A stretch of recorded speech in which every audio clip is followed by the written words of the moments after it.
Oh, it's the hardest part of the ring. Hey, it's the hardest part of the ring.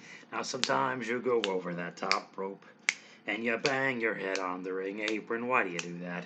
That's when you feel like a big dope. Because they're the worst bumps you can be taking. Oh, it's the hardest part of the ring. The hardest part of the ring. Sometimes you reach out for the hot tag and you go ahead and make your own comeback. Knock it off. That's when you should quit wrestling. And you're better off rolling in thumbtacks. It's the hardest part of the ring. The hardest part of the ring. One more. Sometimes you're distracting that referee. And the babyface has your wrestler pinned. Then you get punched to the ring apron. And you realize all the trouble you're in when it's the hardest part of the ring. The hardest part of the ring. Now double claps. Here we go, Bob Squad. Monday Night Raw. It's the hardest part of the ring. The hardest part of the ring. Ba-da-ba-da. Whoa, yay. What is going on, Bob Squad? What is the skinny? What's the deep dish? You got the rumors, the skinny, the scuttlebutt, the deep dish. Are you getting hoodwinked, flim-flammed, and sham-shim-shammed and bamboozled? Are they pulling the rug out from under your feet? They pulling the wool over your eyes? What's happening? What is happening to you, Bob Squad? Oh, let's jump right into this. Let's waste no time. We'll do business first. Obviously, the hardest part of the ring is late. They're going to be late. The Raw and NXT ones are going to be late for the forever, I guess. I'm working again. Bobby's a working man. I got my job. I'm a compliance coordinator now. I coordinate the compliance. Do you have compliance? Is it coordinated? No. I'm your man. People don't understand compliance. It don't coordinate itself. Well, that's where I come in. I find the compliance and I coordinate the shit out of it. I don't care. So these things are going to be late, but honestly, I mean, no one, the Bob Squad and your OG Bob Squad and everyone who listens to this is the Bob Squad. But everyone listening to this is not something you listen to for results. Okay, this is something you listen to get a crazy man's opinion on it, and that is why we are here. I'm half asleep. I apologize. And I'm going to be a little more tired for these things, but I have thoughts. I have thoughts, and I'm thinking thoughts with my Bobby brain, and I'm going to tell you the thoughts into the microphone. You understand?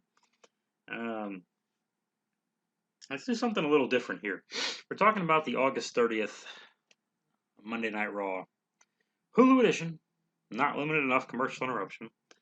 Hulu edition of Monday Night Raw. So the big story here. The big story of the show is obvious. Let's talk about it first. It's Charlotte and Nia Jax, as you may or may not have seen on Twitter. It's a popular social media application and platform. I don't have time to explain that right now. I don't want to waste your time. Nia Jax and Charlotte got into what everyone is calling a shoot fight, which is a little bit of a stretch. It was receipts. It was legit. It was definitely legit receipts and uncooperation. They call it a shoot fight is a little much because they did hold it together and go home to where they needed to go. There was definitely some real physicality. There were some problems. Clearly, there were big problems in a match. I don't know. They had a shoot fight. That's kind of misleading, but they had some shoot problems. They definitely had those. Um, when I first, and then again, I'm on a delay. So when I first heard about this, my first thought was Nia either did something sloppy related to getting tired, or was super stiff, or hurt Charlotte somehow through sloppiness and fatigue, all related together with some kind of issue. And Charlotte, who is not, no disrespect to these women, but Charlotte is not Liv Morgan. Charlotte is not Mandy Rose. Charlotte is not Dana Brooke. Charlotte is not taking that shit. I do not know Charlotte Flair. I'm not going to call her Ashley like I know her. I don't know her. I'm willing to bet she's a bit of a perfectionist. I'm also willing to bet she does not want to have bad matches. So her frustration Especially having to do a 2 segment, a commercial break in the middle, so a long match with Nia Jax is not a good idea. So there's a lot of things that went wrong here. So I guess Nia was, if you watched a match, Nia was continually obviously way slower than Charlotte. When Nia would miss a leg drop, when Nia would miss the shoulder in the corner, that kind of stuff. Charlotte's moving and Nia just can't keep up with her, so Nia actually looks bad because she can't hit that turnbuckle soon enough. Because now it looks like Nia had an extra 2 seconds to see Charlotte move and ran into it anyway. Same with missing the leg drop and everything. Towards the end of the first segment, right before the commercial break, by the time Charlotte does the flare flip and the buckle, Nia's done. She's breathing. It's not good. Nia, I don't think she's had a singles match on Raw in 2021. If she has, there's no way it broke 2 minutes. I don't think she had one. And again, it didn't break 2 minutes if she did. She's had Shayna and the Reggie guy, all the bells and whistles. Shayna to wrestle the entire match, and Reggie to do all the bells and whistles for a bit too, all around her for a long time. And ended the stint with Alexa and them and all that. Yeah, yeah, yeah. And Nia's always. I'm going to get to what Nia does in the beginning of the show a little after this. So, Charlotte is dropped, kind of like a belly to back suplex, but of course Nia doesn't bump with her. Why would she? I'm gonna shit on Nia here. I don't care. So Charlotte's dropped badly, kind of high on her head and neck, but sort of on one of her shoulders too. It's ugly, and here's when you know an ugly bump. It doesn't make much of a sound. When it's instead of a big bump, it's more of it's more of like a double like bump sound. Like it doesn't quite like a superplex. A superplex where the guy taking it, his knees hit just a hair before his back and buttocks. That hurts like fuck and sounds like it doesn't. That's bad. It's like chops. The chops that hurt the worst are the ones that sound like duds. Those hurt way worse than the ones that sound good. The ones that sound really good sting like fuck, and they go away for a minute. I'm a student of Off the Wild Samoan, by the way. So if you're hearing me armchair quarterback this bullshit for the first time, I know wrestling school. I know Samoan wrestlers. I know chops. I know this shit. I know how they can wrestle with people who are smaller than them and in the early stages of their career. So, with that said, Charlotte, of course, she rolls out of the ring at one point. She's getting annoyed. Um, at one point, the internet is so stupid. Everyone's tweeting, "Oh, Charlotte ran the ropes like Eva Marie. Charlotte, look how bad Charlotte runs the ropes." Morons. Have you ever seen a Charlotte Flair match before? Everything she does is awesome. Why do you think randomly after, let's take NXT out of it. August 2015, July 2015. Why do you think after oh my god, why do you think after 6 years out of NXT on Raw and SmackDown as a full-time wrestler, you really think she magically forgot to run the ropes right one day? Like she just doesn't know how to do that anymore? She's suddenly a shitty wrestler? Are you a fool? The internet, the wrestling fans, the comments on these things show that wrestling fans have no idea what real pro wrestling incidents ever actually look like at any point in time. Nobody knows what the hell they're talking about. Clearly, I mean, Charlotte, there's a slap to Nia and a chop that Nia no sells because of the wound and everything else, and you can see Charlotte's pissed off, and people are laughing. Oh, look, Charlotte didn't want to duck, because Nia kind of slaps her back and takes some slaps to the head, and they tie up. The referee's befuddled. He has his thumb up his ass. I want to get to the referee in a second. Charlotte, if she wanted to, not that it's a good idea anyway, if Charlotte wanted to, she's not going to have a slugfest with Nia for a couple of reasons. It's unprofessional, it ruins the whole match, and makes the whole company look bad. And it's on her. Also, Charlotte probably does 48 freaking photo shoots a week. She's going to get into a slight. She can't afford. It's different. She can't afford to do that shit anymore like he used to. Charlotte shows some very similar facial mannerisms. She reminded me of Rick the first time she rolls out. She reminded me so much of Rick. because I almost said it like her dad, Ric Flair, like you didn't know if you're listening to this, Jesus Christ. Because she had that when Rick is selling like he's pissed off thing. But the thing is, Rick held guys' hands, like the early Lugers and Stings, that kind of. Charlotte, at least to me, comes off as more of she's not there to she's there to look good. She's not there to hold everyone's hand. And yes, it is her job to make people look good, and she does that when it's time to do that. Her job here is to have a back and forth match with Nia Jax. She needs to make Nia look good. Nia just makes her. They're always making Nia look good. Nia was going to win anyway, so Charlotte doesn't need to make Nia. She doesn't need to be dominated by Nia here. She knows Nia's getting the pin clean in the middle anyway. So Charlotte needs to beat the shit out of Nia here is what needs to happen. Charlotte's the champion. But the referee, see, this is why when we get so caught up with producers overproducing a match and our writers, forgive me, are you got to write every single little thing down that happens forever and ever. And writers have nothing to do with the physical moves of the matches, but when everything's so overproduced, well, they're having a shoot thing. Referee should have basically told them knock it off, and we have to go home. Or someone in the headset should have told him to tell them.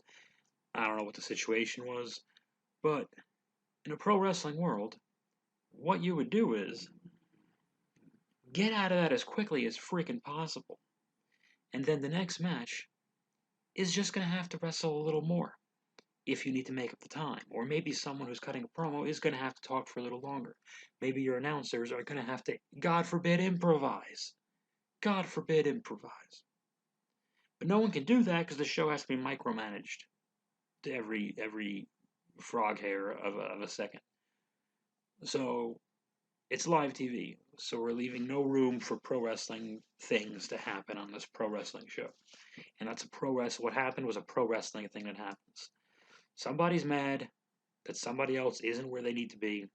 The running the ropes Eva Marie thing, I didn't finish that. Charlotte didn't forget how to run the ropes or suddenly become lazy or dainty and want to gently hit the ropes.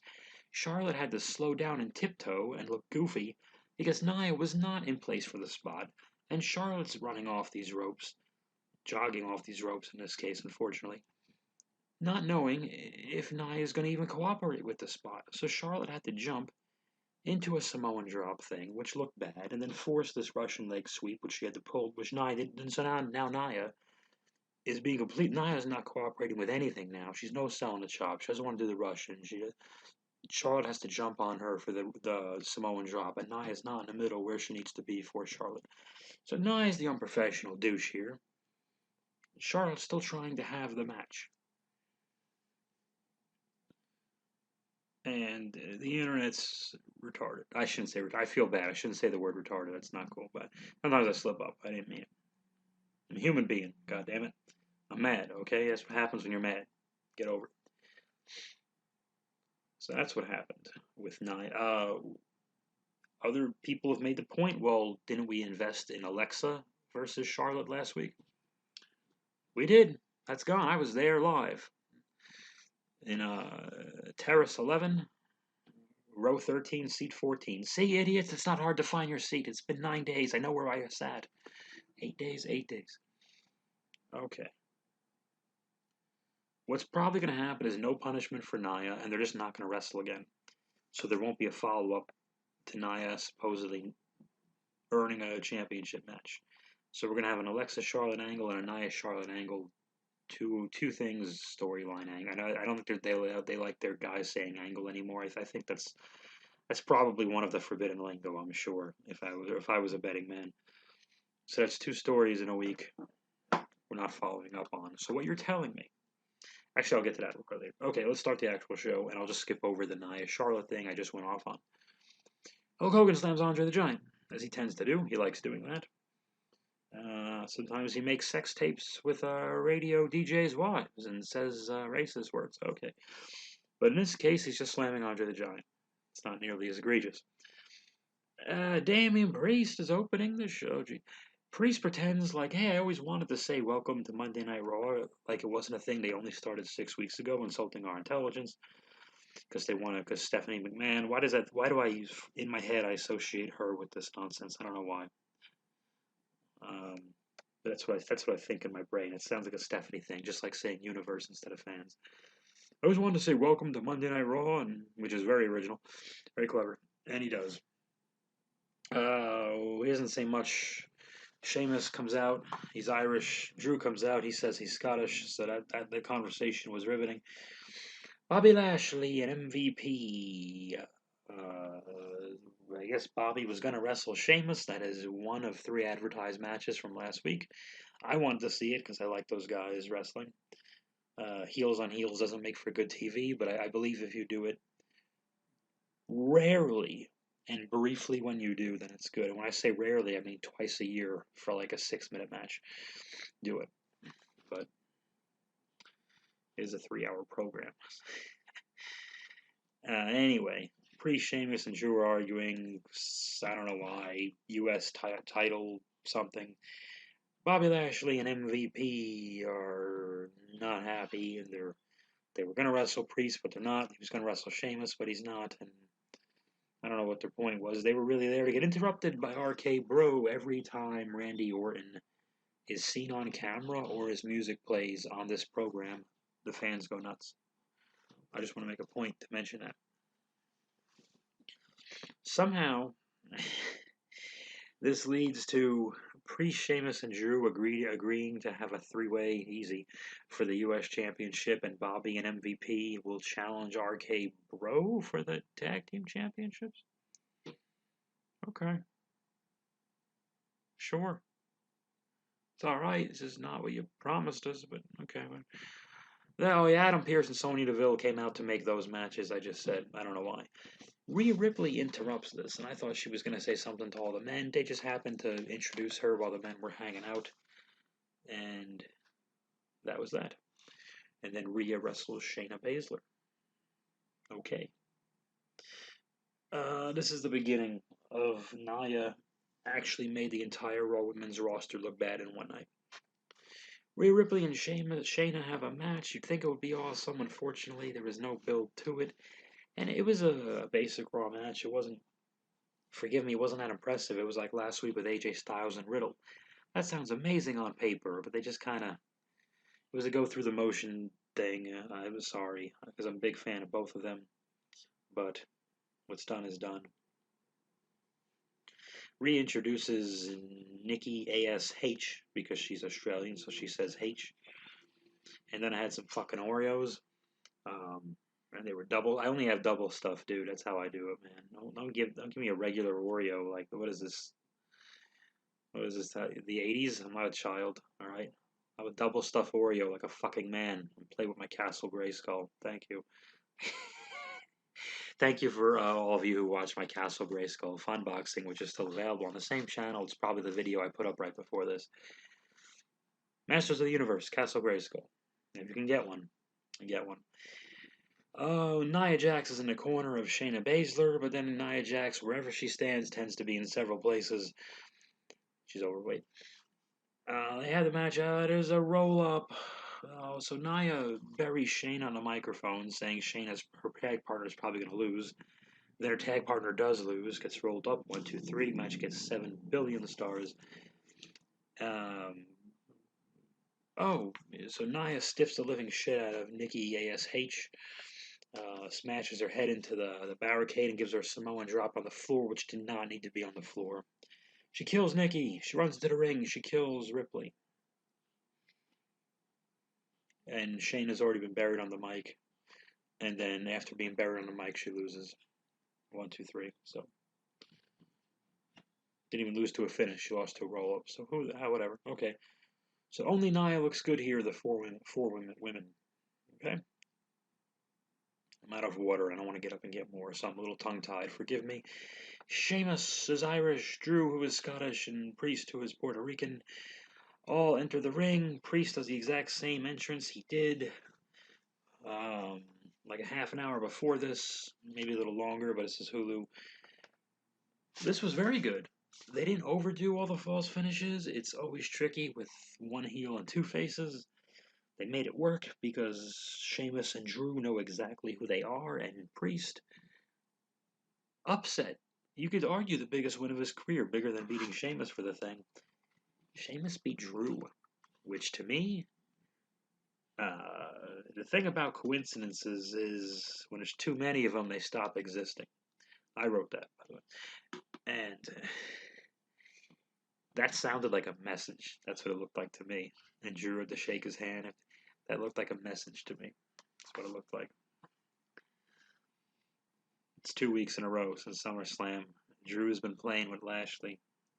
I mean, it'll go to a main event where Lashley just beats Priest anyway, but it's interesting, to say the least. Especially the way the announcers have been talking him up. Goldberg talks. He's at a car. I fast forwarded. Charlotte, who is blonde, talks to another lady who is blonde, except the blonde lady who isn't Charlotte is not a wrestler, and the blonde lady who is Charlotte is a wrestler. Riddle and Orton are backstage. They see Riddle. They go banana. Then the Nia Charlotte match aired that I already talked about. Let's move on. Okay. John Morrison, who last week got attacked by his friend The Miz, and we were promised Morrison versus Miz. Morrison cut a serious promo about it.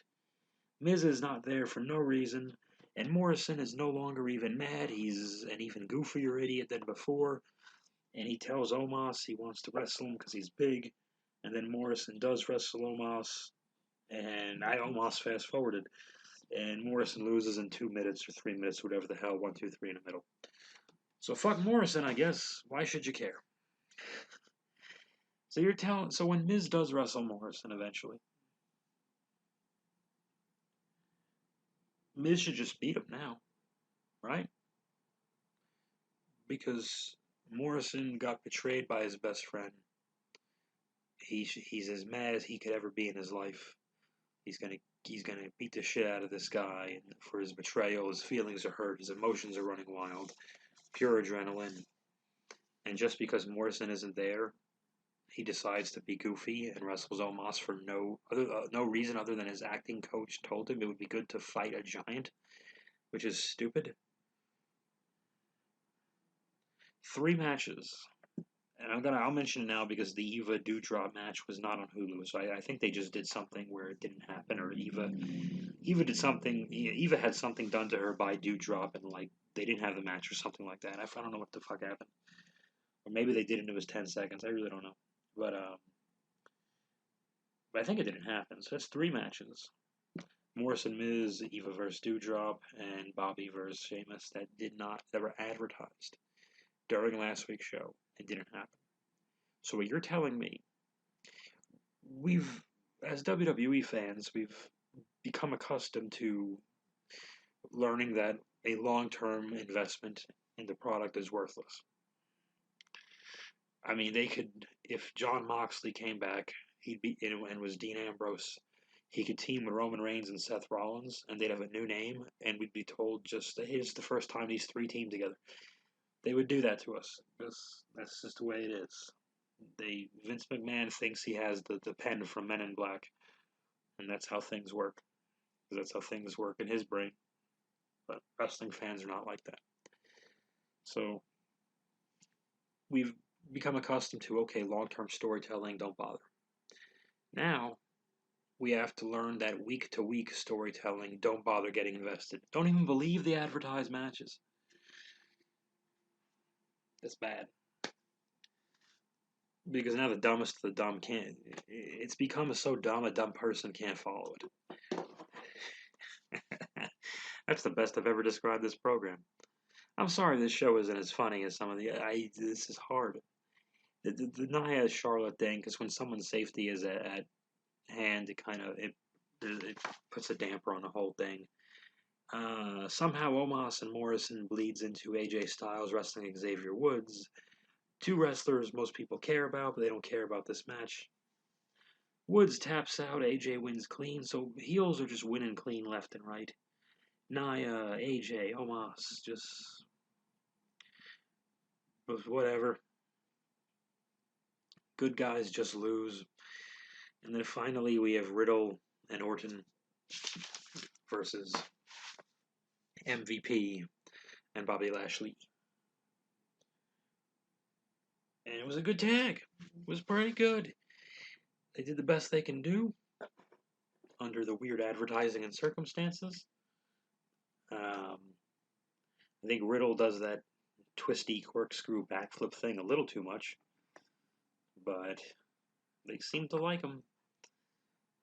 They seem to care about Randy as much as they have, and Randy has plenty of great runs, but he has some hot and some cold runs too. He's got some cold ones too, and they care about Randy. They always cared about Randy, but now they kind of care about Randy in a little bit of a different way. It's a bit of an evolution for Randy. Evolution, I didn't mean that as a pun. That was a group he was in 2003, 2004-ish, and if you were Vince McMahon, you'd have no idea what I was talking about. Riddle gets the pin on MVP. So this was interesting. They protected the champion. Novel idea. Doesn't happen often.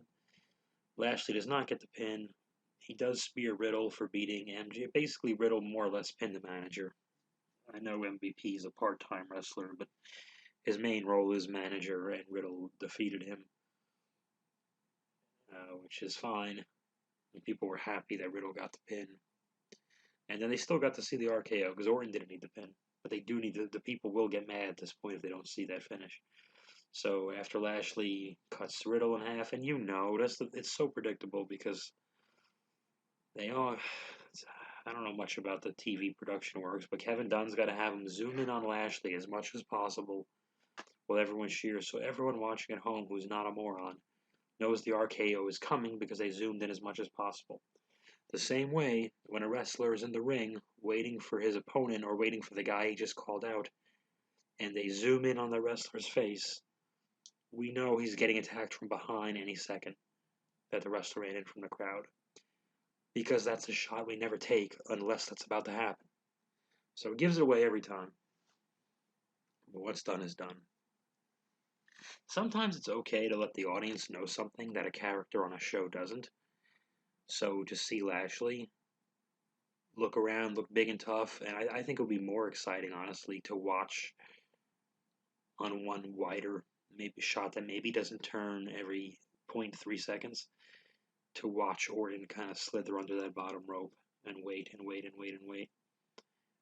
And then he actually does just hit the thing. Sometimes no payoff is the payoff, like, or no swerve is the swerve, like, he got him.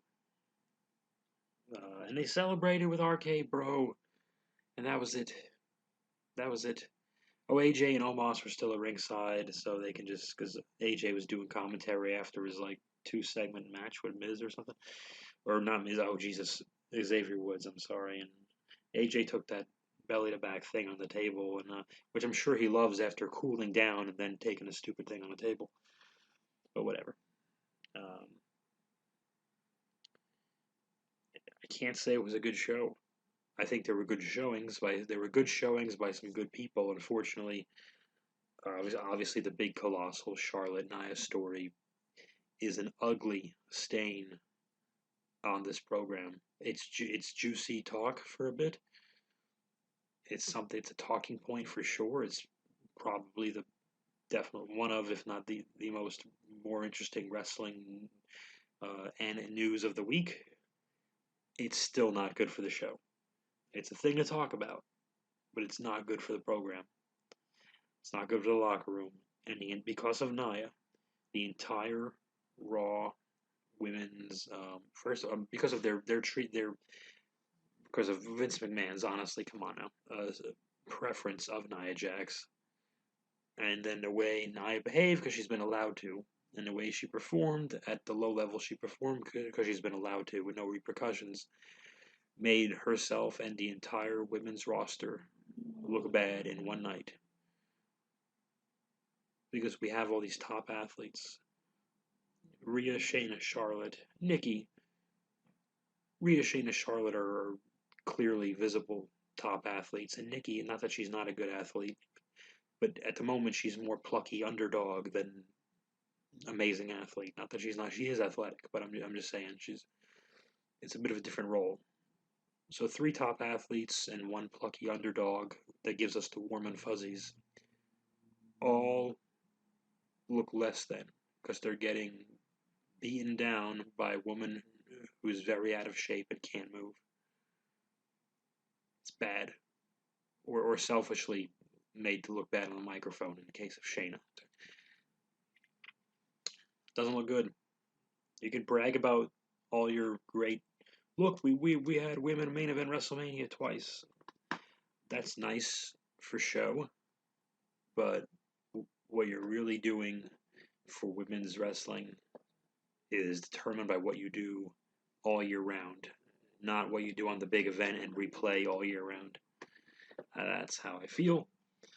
And one of the more embarrassing unathletic things that Nia does is she has to twist and kind of bump her butt or bump her hips. Instead of jumping right off the apron, she has to kind of twist and bump her hips and then kind of scoot down and bounce off the hardest part of the ring. The hardest part of the ring. Ba-da-ba-da. Ba-da-ba-da.